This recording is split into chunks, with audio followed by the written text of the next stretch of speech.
Okay, we're back. Now, it's just a question of, will anybody find us?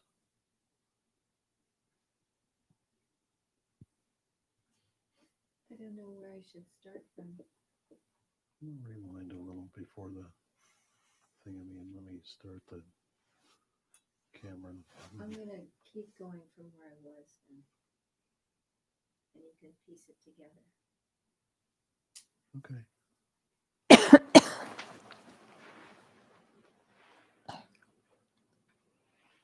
Okay. I think we're good. Try it. Talk to us.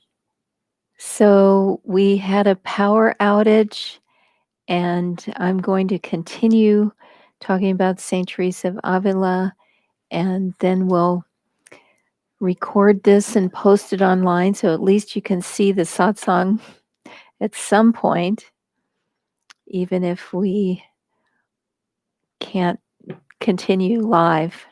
Anyway, so as I was saying, many people entered a convent in those days, whether or not they had a vocation. The convents accepted dowries, and so, wealthy families would get their daughters into a convent that way. Um,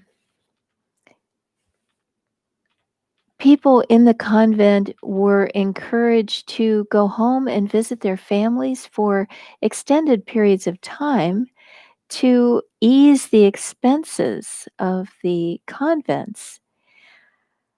So it wasn't a cloistered situation at all. And nuns would dress very attractively. They would arrange their veils in such a way, and they would wear jewelry and so on. Um, Prestige depended not on piety, but on money. There was a steady stream of visitors in the convent parlors, and they included young men. So, what spirituality there was often, as they say, hysteria, weeping, self induced visions, and exaggerated penance. So it was quite a scene that she was into. And Teresa suffered from the same thing that St. Francis had, which is that they were extremely charming and people loved them and they loved being loved.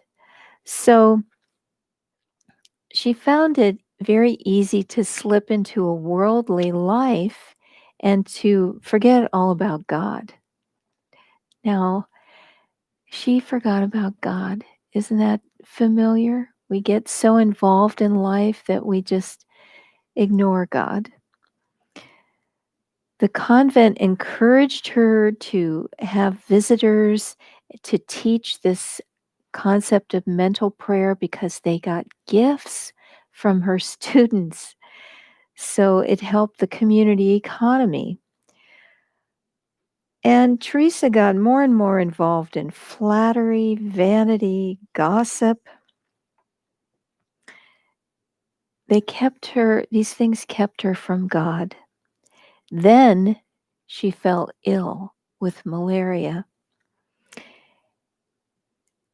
She had a seizure, and people thought she was dead. She was in a coma, just inert for 4 days.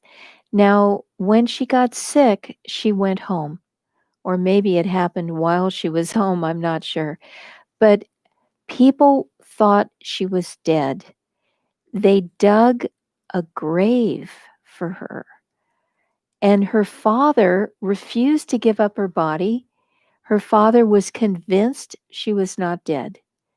Thank God, because at the end of 4 days, the nuns came to claim the body to be buried, and they found her sitting up on the bed talking to her father. So they had to go home.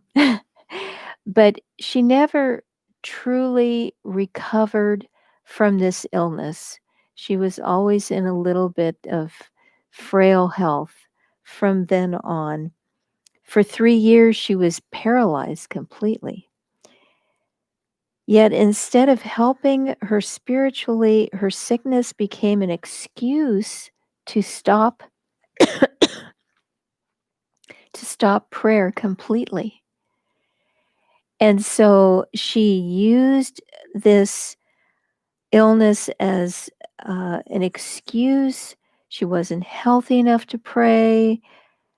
She didn't feel well enough to pray. All these sorts of things. Doesn't that all sound familiar? We find these excuses not to go to God. So she would say later, prayer is an act of love.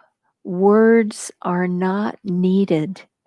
Even if sickness distracts from thoughts of God, all that is needed is the will to love. What wonderful advice when we don't feel well, when too much is going on. We just have to turn towards God, just have that will.